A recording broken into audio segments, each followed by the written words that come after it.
Friends, നമ്മുടെ big boss season 7 ഇന്നത്തോടുകൂടി അവസാനിച്ചിരിക്കുകയാണ്. അതിൻ്റെ winner നമ്മളെല്ലാവരും കാത്തിരുന്നത് പോലെ അനുക്കുട്ടി തന്നെയാണ്.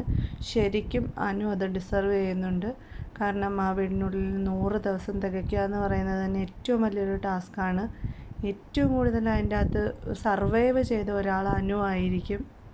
ഏറ്റവും കൂടുതൽ ഒറ്റപ്പെട്ടതും സങ്കടപ്പെട്ടതും വിഷമിച്ചതും PR-ൻ്റെ പേരിലാണെങ്കിലും ആദില നൂറ ഇഷ്യൂസിൻ്റെ പേരിലാണെങ്കിലും ഒരുപാട് അനു അതിൻ്റെ ഉള്ളിൽ സർവൈവ് ചെയ്തിട്ടുണ്ട്. അതുകൊണ്ട് അവരത് ഡിസേർവ് ചെയ്യുന്നുണ്ട്. എന്ത് തന്നെയാണെങ്കിലും ഭയങ്കര ഇമോഷണലായിട്ടുള്ളൊരു മൊമെൻ്റായിരുന്നു. ലാലേട്ടൻ അനുവിൻ്റെ കൈയൊക്കെ പിടിച്ചുയർത്തിയപ്പോഴത്തേക്ക് ഭയങ്കരമായിട്ട് അനു ഇമോഷണലാവുന്നുണ്ടായിരുന്നു.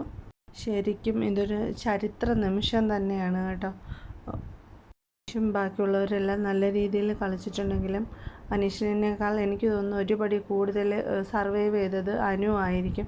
അനീഷിന് ആ ബിഗ് ബോസിൻ്റെ ഉള്ളിൽ ഇത്രയധികം പ്രഷർ ഉണ്ടായിട്ടില്ല എന്നാണ് എനിക്ക് തോന്നുന്ന എൻ്റെ ഒരു അഭിപ്രായമാണ് കേട്ടോ. First runner-up Aneesh, second runner-up Shanavas.